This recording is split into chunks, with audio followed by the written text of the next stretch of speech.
was thinking on the drive in this morning, the come up together, kind of, Yeah. really. Yeah. So going into our 6th year here, and you guys in the taco truck, Yeah. the food truck, Yeah. in the parking lot grinding, and before that you were at kind of Ironfish, Ironfish. and then before that you were at was it one of the Bible camps or something? Portage Lake Camp. Yep. Yep. So that grind in the food truck to brick and mortar, talk about it. Yep. And now you've got some other things in the works. Yeah. Yeah. A couple other things. Yep. You seem nervous about talking about it.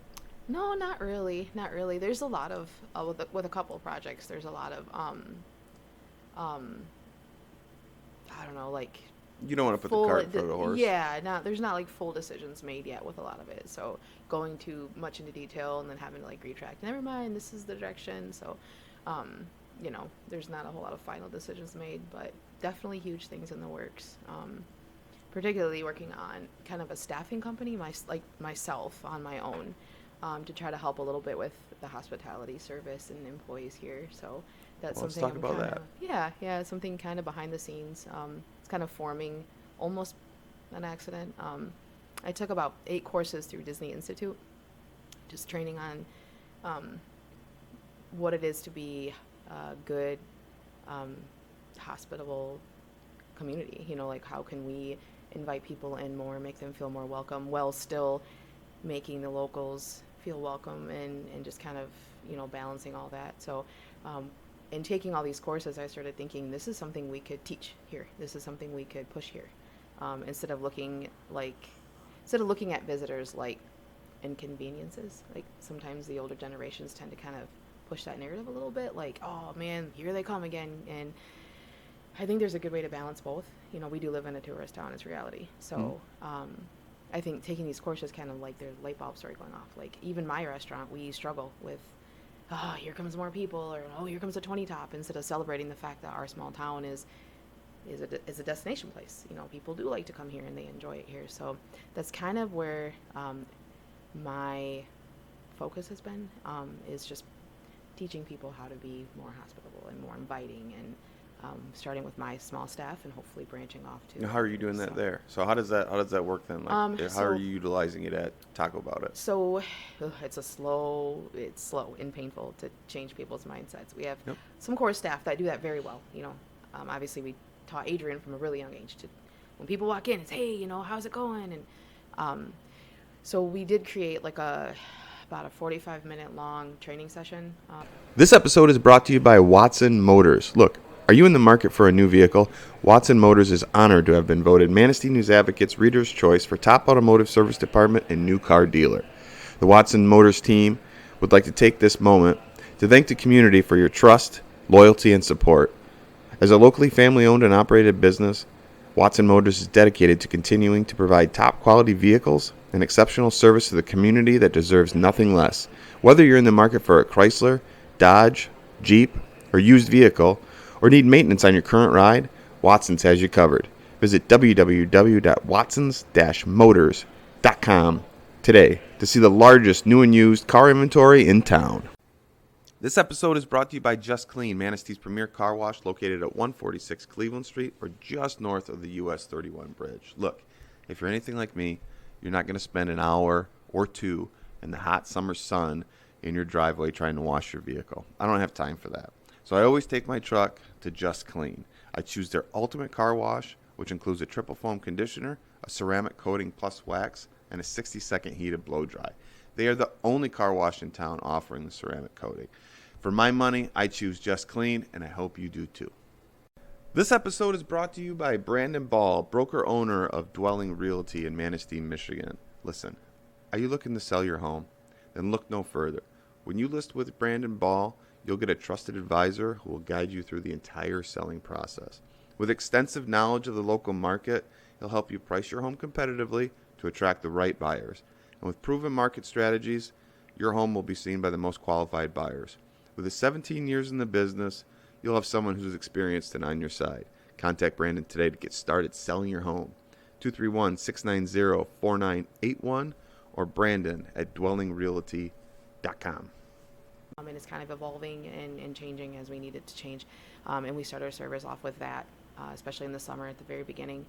They go through it. And it's not, we do a safety thing too, don't go to the bathroom and not wash your hands, the basics, Yeah, blah, blah, blah. yep. But this is more like how you treat a customer, how they should feel when they first walk in, how many seconds you have when they walk in to greet them before they lose it'll turn their whole experience bad. Those first 5 minutes of experience the meal can be the best meal they've ever had. Right. Those first 5 minutes are just so important. So yeah, we're just focusing a lot on that, and this will be our 3rd year now that we do this training session before the summer starts. Sometimes it sticks, sometimes it doesn't. Sometimes it's, we've got a few staff that run with it, and other times it's like, oh, this is stupid, why are we doing this? And so, it's tough, and it's tough when we have a small employee pool too, and we hope to change that and make that different, bigger. So this new company, how is that going to increase labor or help people get additional labor? We're looking at a couple different options. Honestly, at this time, we're considering bringing some college kids in from other areas, and maybe that can even help teach some of the younger generation that's here. If we can get these college kids in the right path and treating people well and being inviting, then maybe some of these younger generations can learn from them as they work alongside them. Some of our younger employees, we have like 16, 17-year-olds working for us right now. So if we can bring some of these older kids and have them do the right thing, maybe we can get, You have like 17 people working for you right now? No, 16, 17-year-olds. Oh. No. Like, holy shit, that's a lot We've of got like 12 right now. That's still quite a bit. Yeah, it is. And Yeah. a lot of them are teenagers. They're kind of on the back burner waiting for summer. We start getting busier, so. So is this like, are you promoting this as like a hospitality course? Yeah, like a hospitality course. The company is going to be kind of like staffing management and consulting for a lot of different things. I mean, there's a lot of areas that I think I can help people with. Sourcing ingredients. That's one thing that I'm helping one of my new partners with, is where to source things from. I mean, some people who have never been in the food service world, they don't know, how to source things or where to source things from or what that looks like.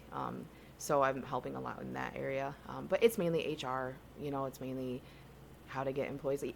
Your business can only be as good as the people that work with you, your team, and that's a huge thing that, especially in the restaurant world, that a lot of people don't understand and don't quite focus on. It's, they just work for me, and the guest is what they focus on, which is also important. But if the team isn't on board with that same concept and that same core value, then, the restaurant won't be as inviting as it should be. Yeah, so how do you parse team members that, you had made a comment that sometimes last 3 years, so annually you go through this with your team as you're getting ready for summer, and some of them are kind of do the eye roll or why are we doing this or whatever. For me, I have a small team here, but I've run teams as large as 150. If they're not willing, if there's somebody or multiple people that aren't willing to help steer the boat in the direction you want to go, then we move on from that person. Yeah. And I know that can be difficult for a lot of people to hear, especially when you're dealing with smaller size teams, because there's a reason why you need as many people as you need, and if you take one person out. But it's been my experience that if there's a cancerous person or somebody that doesn't want to be involved in the culture of the business, then you have to sacrifice. They have to go, and then you just have to kind of pick up that slack. And it's also been my experience that there's not a whole lot of slack to pick up if that person isn't really trying to be involved in the culture. Yeah, sometimes it's easier. So it's hard. It for me as a person, it takes a lot to get me to that point. And we've gotten rid of people that have been in my life, my whole life. Like I've known them my whole life, and they won't get on board with that. It's and not everyone's going to be 100%, and not everyone's going to be you. But the ones that get super bad, and there's no talking to them, there's no reasoning with them, there's no improvement. And I look at even the slowest amount of improvement as improvement. So we do live in an area where there's not a ton of employees. Like there's not a ton. Our staff, you know how it is. So we try to work with the ones that are showing little bits of improvement here and there. But the ones that are just, then we let them go. And sometimes it gets heated, and just, I had to let someone go last summer, and it was not pretty. It was a lot of screaming. It was, and it's like, oh, calm down. It's going to be all right. It's just like, Oh, That's always a good one. Just it was calm down. Just calm down. Like, it was something else. But we tried to talk it through, and it just didn't end well. And it happens. I try to not allow it to happen too often. Like I said, I'm very optimistic.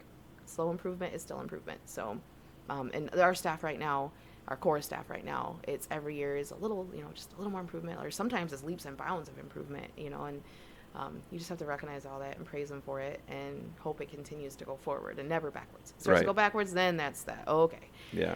I think we need to part ways and hopefully have a mutual, respectful parting. Yeah, I mean, I'm excited for it. It sounds like you get it. It's managing teams, helping companies, right, is what you're essentially leaning into, trying to grow that aspect of, all right, maybe it's somebody that is coming into the hospitality industry or the restaurant business that, has the want but not the background. Yeah. So it looks like you have something that can fill some gaps for them. Yeah. Which is... Yeah, I mean, we ran... Manastee's a little different. Running the Bible camp, we rarely had to let anyone go. We were able to make this team work so well, and it was always very young, high school, again, seniors into freshman year of college, so younger, and there was only about a staff of 6 to 7 people, and we were able to pump out meals for like 200 people 3 times a day, and get them to go. So I feel like I have good experience on motivating and getting people going. It's harder when you're working with people your age, or it's harder to, and then too, I have partners, and like we all have to kind of mesh on that stuff, so like it's all finding a balance and how things are gonna look and work and flow, and so it's been, and then COVID, throw COVID in there. I honestly think that hindered. It was great in some aspects, like we were able to figure out how to do outdoor dining. There were things that I think I think business owners had an opportunity during COVID to pivot in a way that once it subsided and everything was opened up again, they had another profit center. Yes. So, if you were just in one lane the whole time, but in order for you to make money, you had to pivot and do this other thing. Now you have 2 streams of income, or 3 or 4, depending on your business. When we saw that at Manistee Beverage, when we had to change up a bunch of different systems, even though we were the air quotes essential and never had to close, shit was different. It was wild. It was like the Wild West in a lot of aspects of some of that stuff. But that time planted seeds for what we're doing today with, a lot of our internal systems and, how we're going to market with a lot of different things. So, how did you pivot?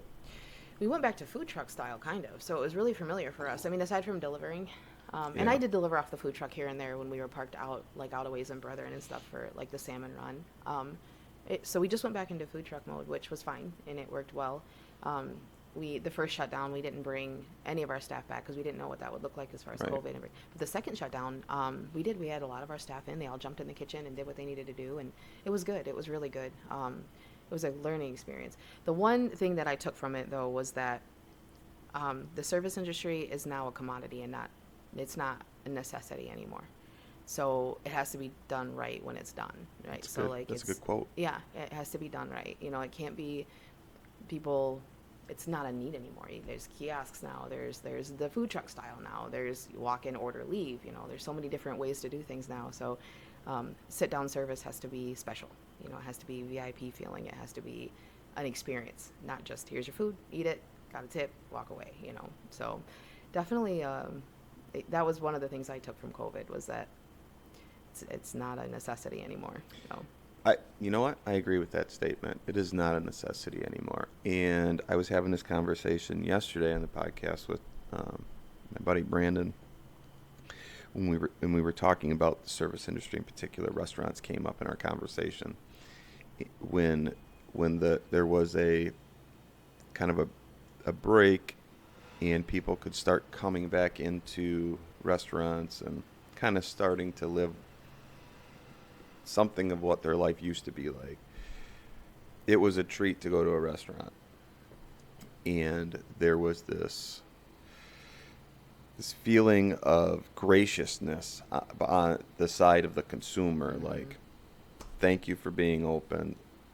there was an elevated level of politeness from the consumer that the restaurant business probably hadn't seen in quite some time. Yes. Yep. Definitely. And since I feel in conversations that I've had, in particular lately and from last year, that tide has changed, and it's like Yeah.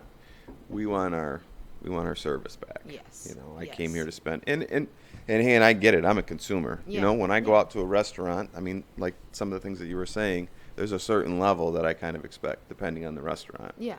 I want to be greeted.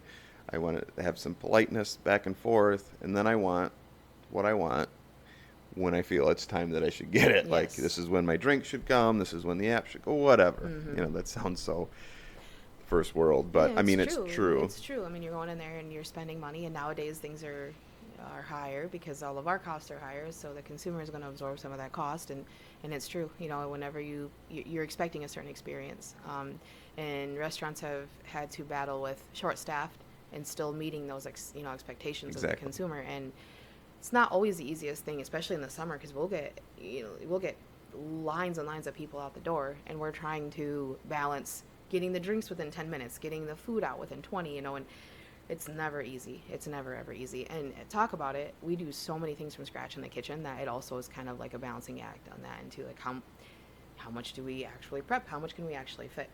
When do we stop taking customers in? And that creates a whole nother level of anger whenever you can't seat them, and it's right when they walk in the door from until they leave that there's expectations that we're supposed to meet, and sometimes it's not reality, and people get very angry about it. It's cussing, yelling. I got spit at last year. It's crazy. It's a crazy world. And you're right, it did flip. It went from very gracious, very appreciative to like, okay, almost like as if the restaurants were almost taking advantage of that, the politeness, and it's like this whole shift happened. And Yeah, it was unfortunate because for a while there was a lot of reciprocating kindness that you don't always see. Right. And it kind of gave people a little bit of there's not really a good way to say it, but there was a moment in time where you could be angry all you wanted about COVID or rules and regulations, but that human side of things, the politeness, the kindness, the leaning into that was really amazing. Mm-hmm. But you can kind of see the flip, Mm-hmm. the flip on that, and Yeah. you're not unlike any other person that owns a restaurant, and that you're dealing with increased costs. So you have to find ways to justify, Mm-hmm. those costs, because the consumer doesn't care. Right. Like, holy shit, how much is a taco? Yeah. You know what I mean? Yep. So how are you training in particular with your business that you're trying to grow, with your staff and with other restaurant staff, to kind of bring up that service so that when they look at the menu, they don't see the price, they just see what they want to eat? I think it's explaining in a nice way that first, all of our ingredients are sourced differently because we're a Mexican restaurant, and it's not too easy to get those kind of products up here. And second, everything's from scratch, and the people in the kitchen are working super hard and deserve to get paid, for working super hard. So it's explaining like things are fresh here, and it at one point it does get to the point where are you living under a rock? Like, you go to the grocery store, you should easily be able to see why a restaurant would have to increase their pricing. And you're right, some people don't understand it, and as hard as it for me to say, if they're that stuck and not open-minded, not being able to see it, I'm not really in the business to teach someone how to understand how the economy works. Yeah, and also I don't think they're your customer. No, they're not. No, They're not really anybody's customer. no, to they be should honest with you. probably just keep cooking at home. And I know that sounds rude, but if you're going to come in and be angry about the prices being high, yet you just went to Meijer, bought $100 worth of groceries, and came out with nothing, because that's the world we live in right now. There's nothing for me to teach you. You probably shouldn't be out eating right now, because we still have overhead. All of our utilities went sky high. Like, everything is expensive right now. We've had to pay delivery fees on things. It's definitely changing, and we just have to keep adjusting. And I don't feel like there's any restaurant in our area that's gouging or that's doing it intentionally or trying to like make a killing. It's just hey, this is higher, so now we got to go a little higher. And that's, I know a lot of owners have made huge sacrifices, including my family, on not taking as much and not, and scaling back on personal things and making sacrifices. And, that's what you have to do until things level out or whatever's going to happen, Yeah. It's a true story. Yep. Tough world.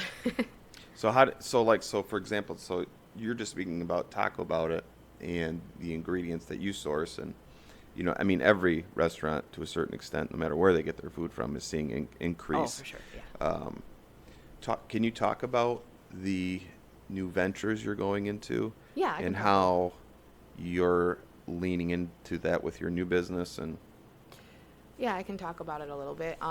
So, two of the ventures, one of them is The Outsider, which that's already, kind of been And that's announced. the former River Street Delights property, or what was it called? Downtown Delights. Yes, Downtown Delights, yeah. So, it's sourcing responsibly, I think, is one of our biggest avenues, but, we're just kind of navigating, and it's going to be the same thing as, it's going to be the same thing as every other restaurant. It's same pricing, same, but we're just being conscious on, the menu selections and stuff, and just really being smart about it, I guess, and planning ahead, and hoping that we can offer people the best value, but also, make sure that doors stay open there too. And it's so can you definitely talk about different. The concept of that restaurant? Not quite yet. Not quite yet.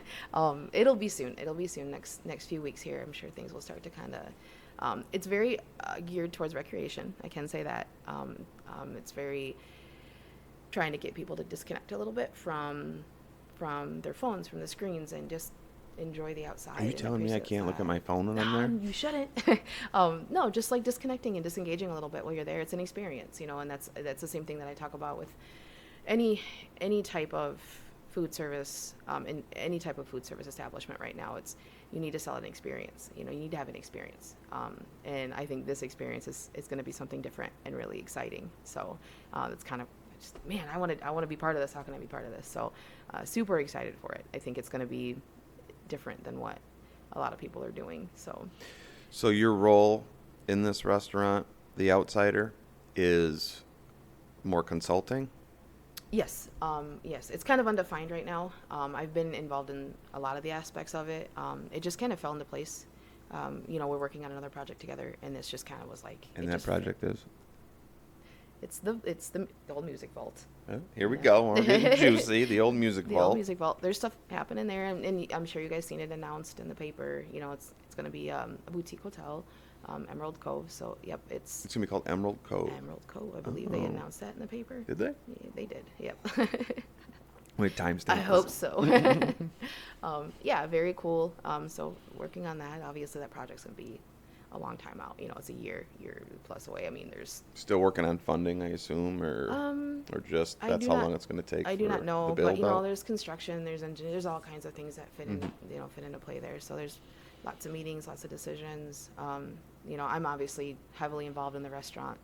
I will be the restaurant in that place. So that is something that kind of like working towards and working on. So it's a lot of it's a lot of decision making and a lot of planning, and it's a big project.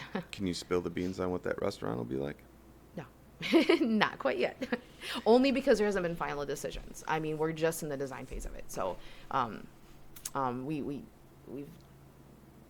we're going down several different avenues to see which one that we're finally going to land on. So I will say it'll be a very different dine-in experience. Definitely a sit-down dine-in place. So bar, yeah. Lots of cool things. Yeah, very exciting. So not to make comparisons, but I think about irons in a fire, right? Like how many can we put in? Yeah. There's a few different things that I do, this being one of them. I always feel like I'm on the edge of having too much on my plate. And if you talk to Betsy, she's the first one to tell you that I've got too much on my plate. Yeah. How does one continue to have a restaurant grow and flourish, talk about it, create a consulting business for people that want to get into hospitality, so you're helping with The Outsider do that, and then create a new restaurant concept concept, use my words, right next door basically to talk about it. The directions that you are currently getting pulled in and will get pulled in. How does that look for you in the future? Well, the most like exciting and encouraging thing for me is that I've got I've got a lot of kids, right? I've got 6 kids home still, and then the 7th that's moved out already. He's married. A lot of them want to stay here. A lot of them do, and that's part of the reason why I'm so passionate about this. Is I know the first 3 are very passionate about Manistee. They're excited about what's happening here, and they want to stay. And we need to create reasons for some of our youths to stay. And that was part of the reason I'm willing to be stretched thin right now.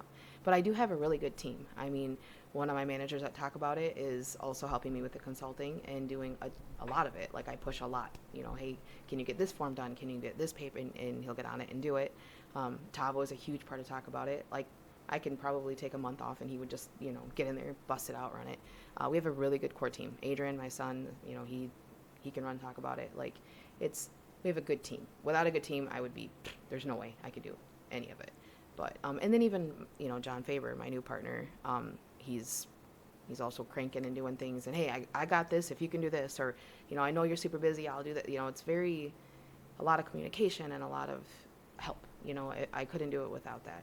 And the timeline also helps a ton. So the bigger project is a ways out. Sure. So there's only so much I can do with that. Where the outsider is more of a push to get it done. So it's just working out. By the grace of God, it's working out. It's lined up. The timeline looks good. I wouldn't take anything on all at once. Does that make sense? Mm-hmm. Like if these were both opening at the same time, there's no way I could even begin to try to. Or maybe you could. And maybe I could. Adversity usually brings it. That's true. Everything right up. Yep. I work much better under pressure. And I think that anyone you talk to that's in the restaurant world heavily, they'll tell you they work better under pressure. It's just sometimes it's the nature of a person. Right. But I homeschool my kids. And I know it sounds chaotic to some people. How do you do that? It actually works better because when I'm at work, they would be at school and I would never see them. So we homeschool in the evening. We only do it 3 days a week. And then they're self-driven with a couple other things. And the schedule works perfectly. Mm-hmm. So that's how I'm able to do it. Otherwise, I don't know how I would. I mean, like you said, I might be able to, but it would definitely be harder. Also, that seems like way more chaos than I'd be down for. I mean, 6 kids homeschooling, jeez, oh Pete's. Well, the oldest at home right now is 14, and she's very, very self-driven at this point. It's just basically checking things and making sure things are progressing. And I'm super relaxed about it. I don't push a timeline. It's like, hey, you're gonna get it done. I mean, I think that's the way it should be in the public schools. Yeah, honestly, chill. She learns way better. I mean, she's dyslexic. And we're powering through things without the extra. I thought for sure I was going to have to bring extra help on, and I haven't had to. So, and then the next one down is she needs a little fire lit once in a while, but once it's in her head, she's like me. Once it's her idea, we're good. She's going to get it done. And then, on down, they're doing a really good job, And then I have friends like Jerry and Sarah O'Brien who are, right behind me. Like last night, actually, this is a great example. So last night, I had a meeting with a couple people, and Jerry and Sarah are with me. And all of our kids are like, doing their own thing. Well, talk about it got very busy, and I wasn't able to make it back in time to help. So Aiden, their oldest son, works for us. He's a good shit. Yeah, he is. Yep. So Sarah and I get on the phone right away and start swapping kids around so that my kids could watch her kids, so Aiden go into work and help. So, just a community. It takes a community to do stuff like this, and recognizing that there's potential for all of us to kind of band together and make the community grow and flourish. And now this new project, we're bringing Jerry on for HVAC. We've got West Coast Construction. Just community, community driven, and let's kind of all get together and bring the community back up again and make it a destination place. Yeah, and you were talking about like staffing and bringing in college kids and stuff like that. Is that, to go back to the conversation I had the other day about real estate in Manistee, as of what is today? Today's the 29th of. There's 7 houses for sale in the city of Manistee. And how many agents that sell real estate and how many customers do they have that are looking for a house in the city of Manistee? So where do we find the labor, and then where do they live? Where do they live? That's a challenge. It's a challenge. right now it would be finding a couple different temporary solutions and just encouraging people who are already coming back here. I mean, that's where you start, right? You're already coming home. Let's start hitting the people who are coming back, to work in the restaurant industry. I think it's a really good thing for the youth to work at least one summer or 1 year as a server or in a kitchen. It's a character building experience. 100% agree. I think it's a great thing, and we'll hit that hard. And there's a couple different solutions that we have that we just haven't quite settled on yet.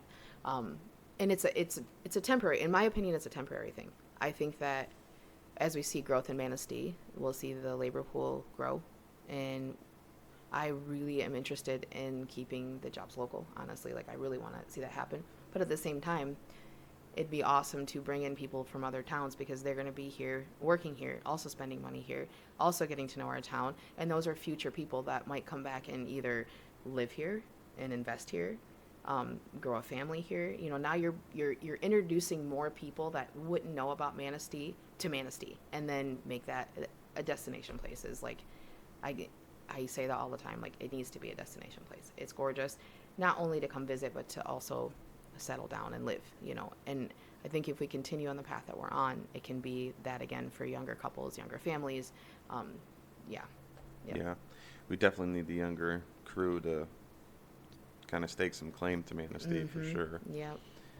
Bring that median age down a little bit. Just a little, yeah. Yep, just a little. But then where do they live? I mean, I know that's not something that you can't answer, but man, Yeah. it's super frustrating I because know. everybody is looking for more team members right Mm-hmm. now. Everybody. I know. And it seems like everybody's got a job, which is great. which is a good thing, but yeah. But the more places we bring in, like the Outsider, or a year or so from now, the Music Vault, with Hampton that's being built right now. I mean, these are places that are going to require. So we're looking at like 100 additional employees, basically. Yep. I mean, if we think about it, there's 50 some that have to go to the Hampton. Yep. So if we split 25 more up between two more new businesses over the next year, that's 100. Yep. Where do they come from? I don't know. I know. And having conversations with other business owners out of other towns, I don't think we are alone in that battle, even pre-COVID. I think that as a town grows, as a small town grows, it's a challenge that every small town faces, as it grows. Like, you think about Traverse City, I'm sure at one point as their growth was happening, this was a concern, even before COVID. But it's that like Field of Dreams mentality. If you build it, they will come. Mm-hmm. You have to have that. Nothing is ever, people aren't just going to flock here and then everything gets built. That's not how that works. It's, you make it a destination place. You make it appealing for people to come and live. You make the jobs pay a living wage, or the jobs that are worth a living wage pay a living wage.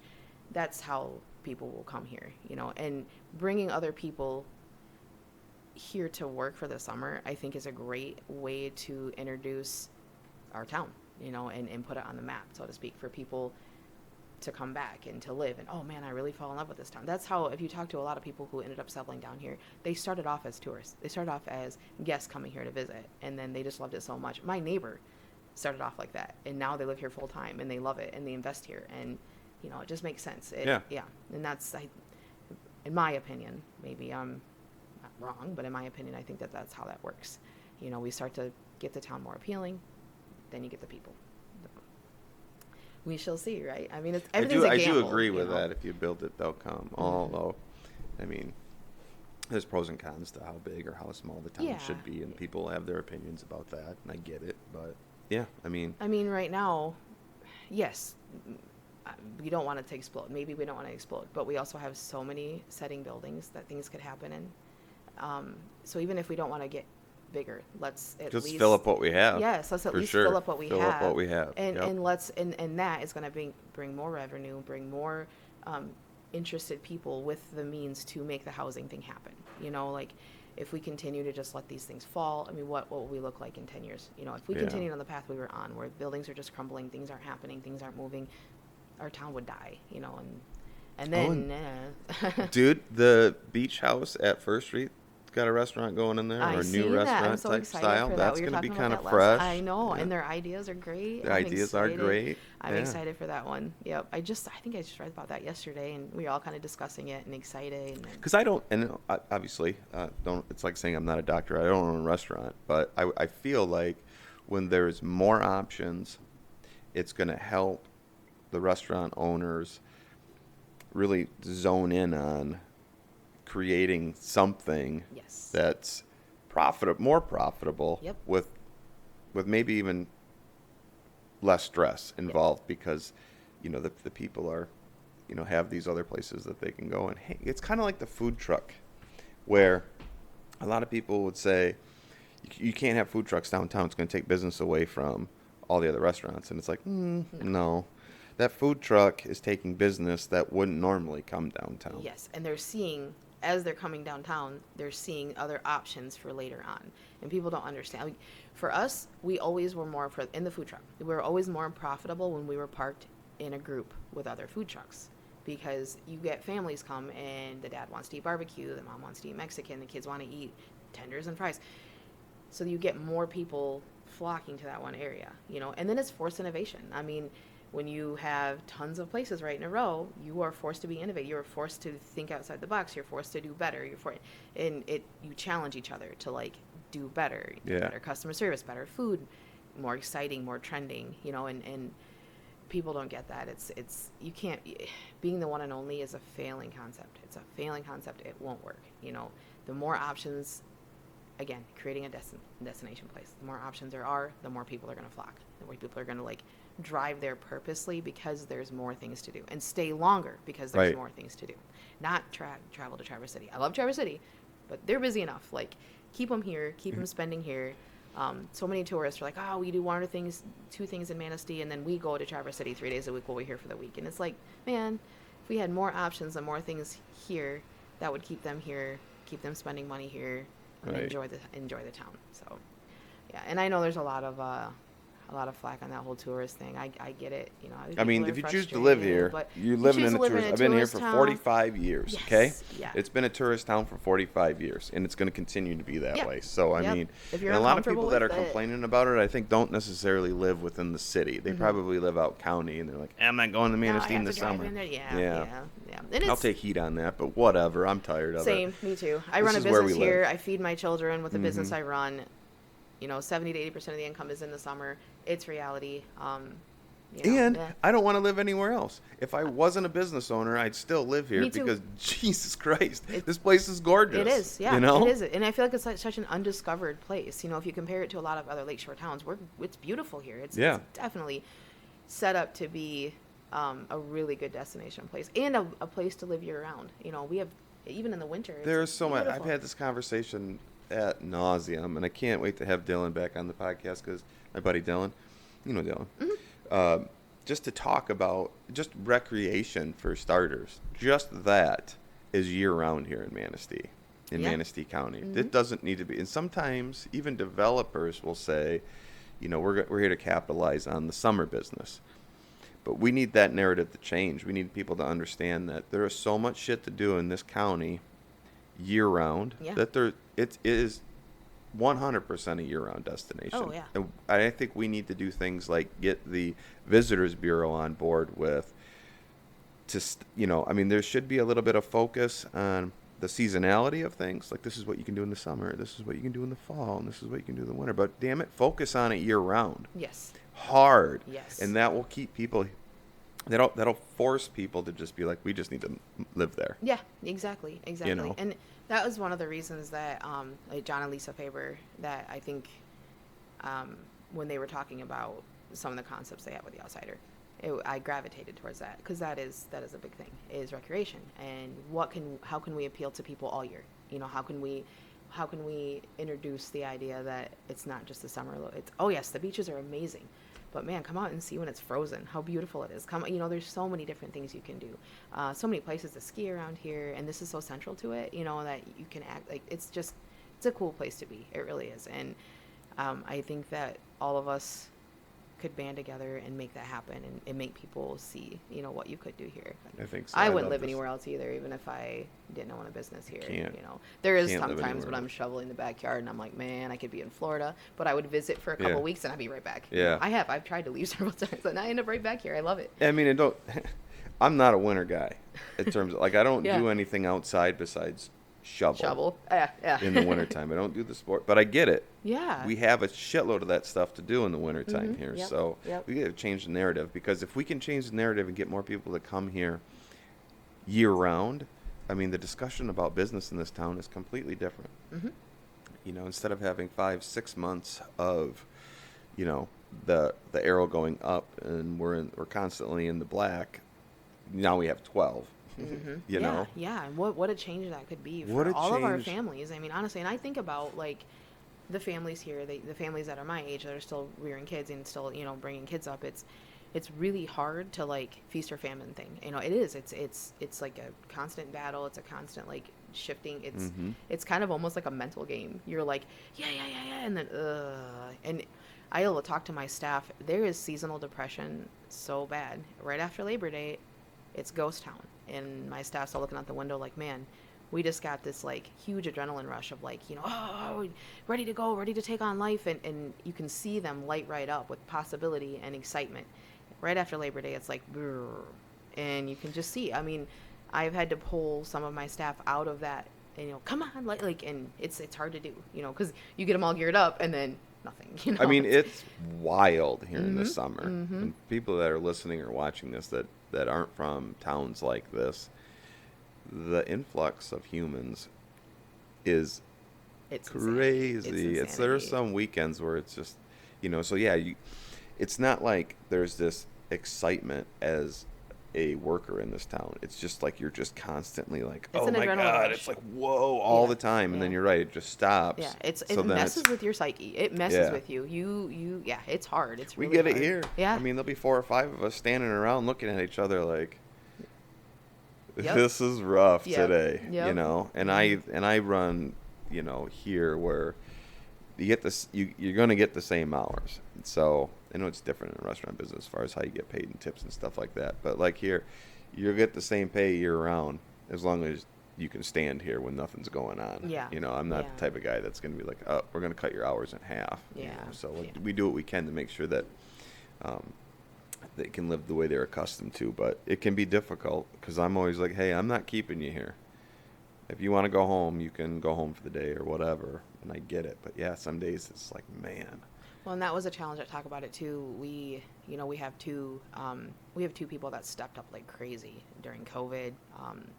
Showed loyalty, and it's for us was beneficial to get them above that, and we can't offer a ton. It's a restaurant, the profit margins are super slim, but just to get them up to where it's if you take their combined tips and stuff, it's livable for the year.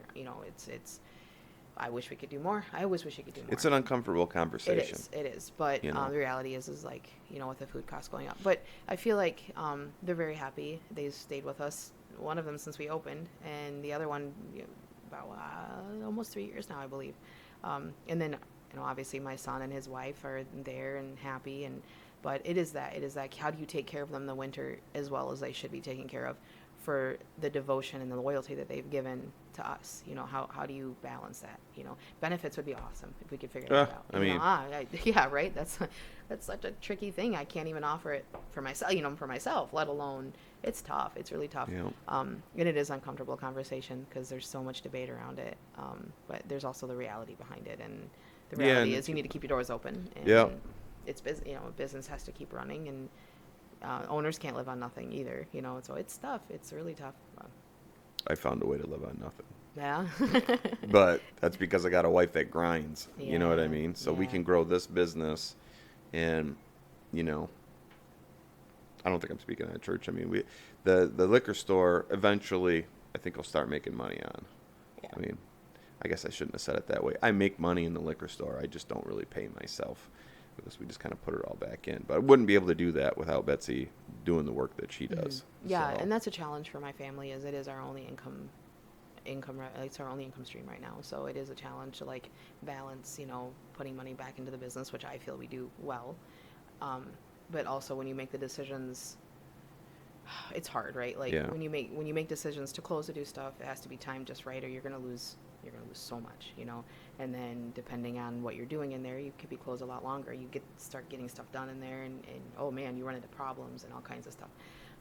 It's hard. It's hard to like put money back in and then still live, and so part of the reason of me exploring other options so that the businesses I do run and own, I can afford to say, okay, this year this business needs all the attention and Yeah. all the revenue needs to stay in this. So that was part of the reason, especially with the consulting. It's low overhead, and I believe I can really help some of these people coming in, some of the people that are here that want to start things, just kind of navigate through that. I know for me, starting to talk about it, I would have loved to have someone walk alongside of me and help me with distribution, with the liquor part. Like, I didn't know. I remember asking you questions like, hey, so I'm ordering from the state. I have no idea. I don't even know how to log in. And it would be awesome to have that person who has been there, done it for a while now. I feel we do a pretty good job at talking about it. Obviously, there's always room for improvement. And then just teaching people how to be hospitable and how to run a team, and how to make that team feel like a family. And I think that's super important. So I'm proud of you. Thank you. I think you're doing a good job. I'm trying. Pushing forward. I think it's going to be good. Thank you. Yep. This was awesome. Yeah.